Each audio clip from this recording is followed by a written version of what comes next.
All right, so now with the 66 back in process. So the other day we ran it with the rebuilt 1 barrel carburetor. Did good. It was just it was just running so rich. It was tearing my eyes up, and I think it was making me sleepy. So I know that's bad. So my theory is this distributor here is just not a hot enough fire, maybe. So what I'm gonna do is put that performance distributor in there. One, it's gonna clean it up really good, and second of all, it's gonna give it a nice, constant, just just electric, just fire. It's give it constant fire, not a better spark at least. What I'm gonna do is I'm gonna take the plugs out first. We're gonna inspect them because that might be another reason why it's kind of getting harder and harder to crank up and all that stuff there. I just want to inspect it to see how rich it is running. So till then, I'm gonna set y'all on the stand and we'll take out number one plug. We need to take it out anyway so we can turn the engine over and get it on top dead center. But I may not even do that there. Just kind of just get it where it's at, set it there, and it should fire up. If not, if it backfires, should whatchamacallit means 180 out. Pick it up, turn it, you're done. So let's go ahead and get you set on the stand and let's get started.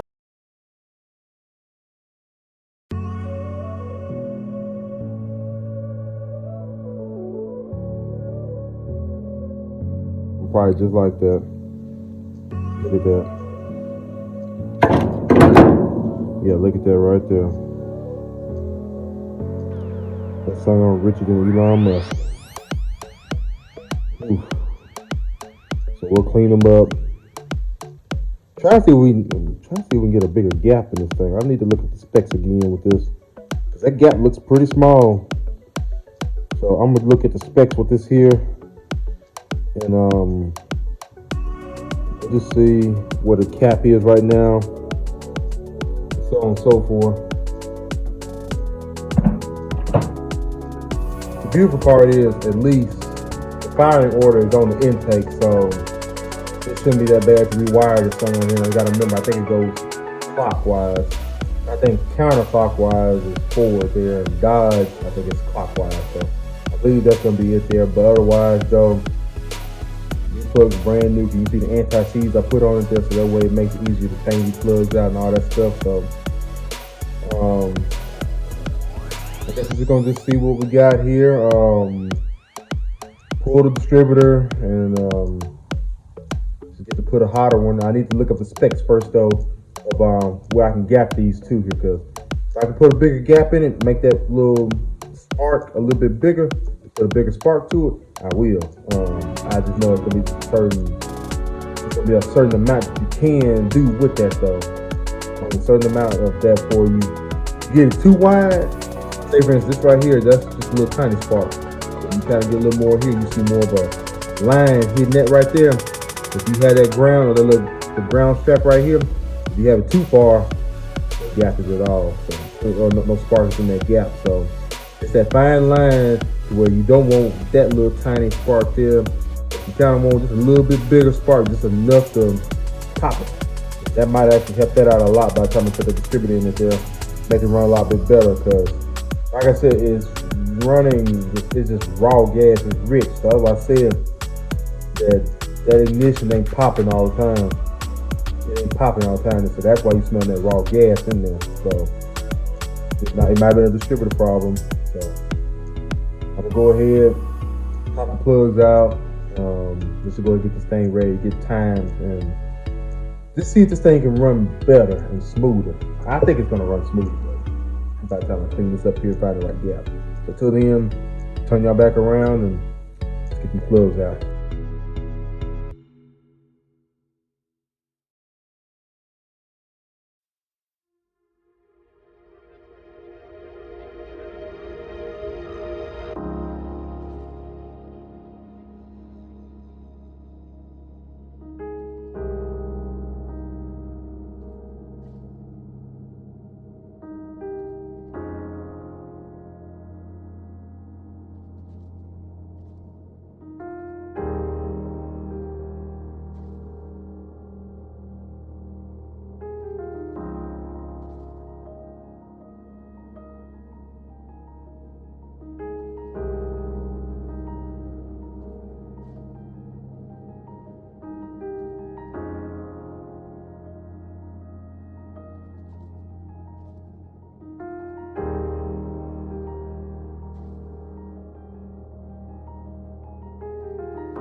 Top tip: if you're trying to get the timing and all that stuff there, but the bottom of the crank ain't got no socket or no bolt or anything like that to turn the engine over, just come over to your alternator, make sure the belt's tightened up.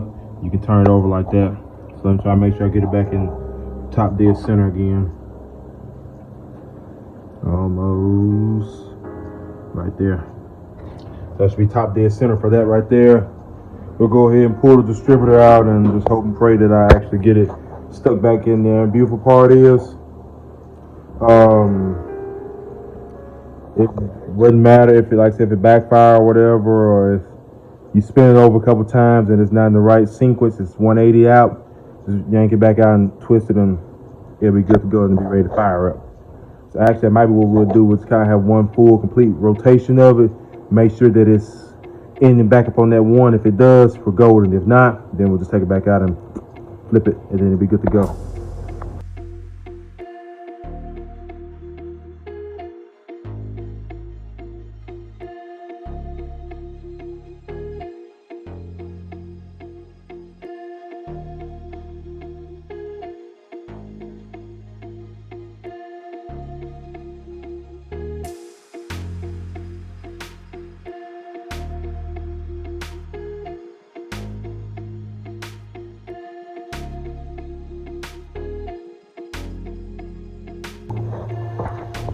Y'all have to forgive me. I'm such a chump. I forgot since the distributor is gonna be completely different. Yeah, y'all might see the difference right there. Them plug wires is not gonna match those terminals right there. So I gotta get some new wires. Dang it. I didn't plan on that there, but it's all good. So I guess we're gonna get a chance to hear this thing fire up tonight. What I can probably do is put the inline fuel filter in. It's right there anyway, so I might could do that, and then put the 90-degree PCV pipe on there, and I guess that'd be all we can do for the night. Man, I'm such a chump. I forgot all about that. I forgot to take it in the factor of that, but the distributor is in, and it is very simple to wire up. It's literally one wire. That's why I decided to go with this distributor. And then it should have a lot more performance-wise. It's definitely got more performance-wise with that right there, because I got the little springs in there I can actually adjust. So we can do that, and if we need it. Until then, let me go ahead and put the little inline fuel filter in and the 90-degree PCV valve, and that might be all we can do for the night, because I ain't going back uptown. Alabama, I think they just getting out now. That traffic is just ridiculous. So we're just gonna wait till tomorrow. I'll pick up some plug wires tomorrow at lunchtime, and we can get to fire this bad boy up tomorrow. And we're just gonna see what this thing can do, whether it's gonna burn or not burn, but it should burn a lot better though now, because it's gonna be a hotter distributor in there.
There now, and just those rockers there, that's what you hear that tapping.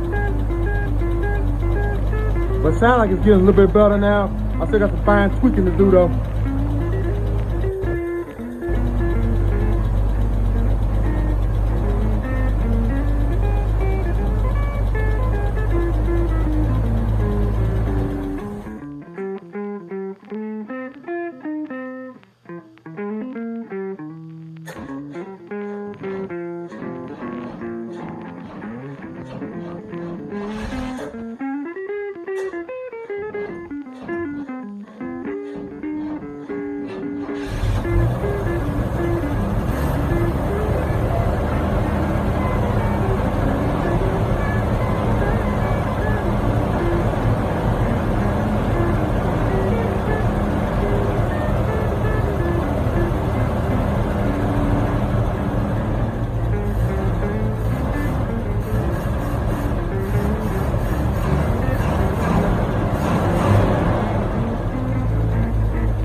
Still got some work to do,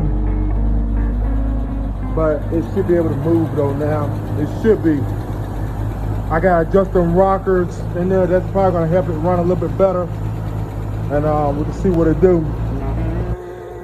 But I think we done tweaked on it pretty decent here for the night. My eyes starting to burn, so let's go ahead and call it a night here. All right, y'all. So I think I know what I might have to do. That thing is still just steaming his head off. And look at this, my little filter here. That thing is slap full, which that's a good thing, yes. But I believe that it's putting too much. That's another reason I believe that it's running rich and it's fighting itself. It might be too much fuel pressure, as weird as it may be. These carburetors ain't meant to receive just a couple pounds of pressure, maybe about 4, 5 something PSI. So it's not meant to see a lot. And I think this little pump here, whatever this is, mechanical pump, is putting out a whole lot. So what I'm gonna have to do is I gotta probably do some research, because either a regulator where it will actually push back into the tank back there. Just keep this thing running a lot smoother and a lot better and not loading up. I think it's loading up because it's just getting too much gas up there to burn. Cause it kind of cleared up a little bit. You can hear it just a little bit, but it still never really was crisp clear. Not like I would like it to have been. So that's what I think it's gonna probably wind up being. It's getting too much fuel up there, so I need to regulate it. Right now it's free fall with that thing. I know it sounds weird, but I guess I gotta control this fuel here to make it run optimal and proper. And I might have to go ahead and get some more linkages for the throttle cable and all that stuff there. I got the stuff over here, just the I guess trying to see if I can undo what I did. I might still be able to make it work, just in case. That's still an option on the table. But anyway, I digress. So we're gonna have to get a regulator and just a return line. It's gotta be a return line. But then I need to get in there and start doing them valves. We're trying to latch them valves again. But run that return line the same way I guess as I did the sending lines, whatever. Okay, you see the sending lines is here. So what I need to probably do is maybe come and put that return line here. Or I can run it over there on that side, over there, like I said, run it down this side over here and put back into there. Could be, but then again, I need a ventilation as well too, because I just can't let the thing sit in there and all that. So I need to have a ventilation. Okay, hold on. So this right here might be my ventilation here, and I think I can have this as either side return line, either over here, just whichever one I so-called choose. So I might actually run that return line down this side here, since it's got more room over here anyway than it would over there.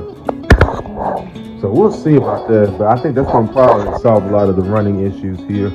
As for, I hate that I'm still messing with this mechanical. I'm supposed to be going ahead and just keep rocking with the body right now, but I gotta remember too, it's an old truck, and it's gonna rear its problems here and there. So that's to be expected with this. So just to them, we're still looking for leaks. But like I said, still leaking transmission fluid back there, still leaking water up here. It's a wonder I always stick with Ford instead of Chevrolet. But it's all right though. We're gonna get it right. We're gonna get it right. Not stars though.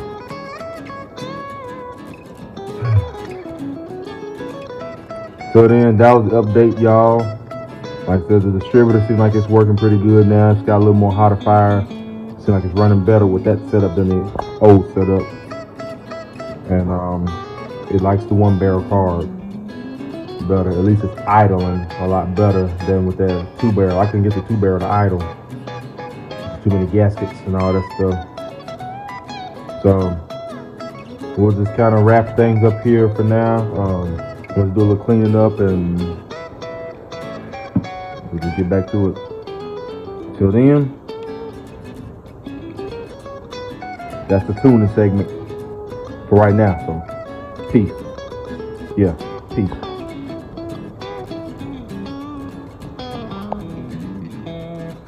That's the tuning segment for now.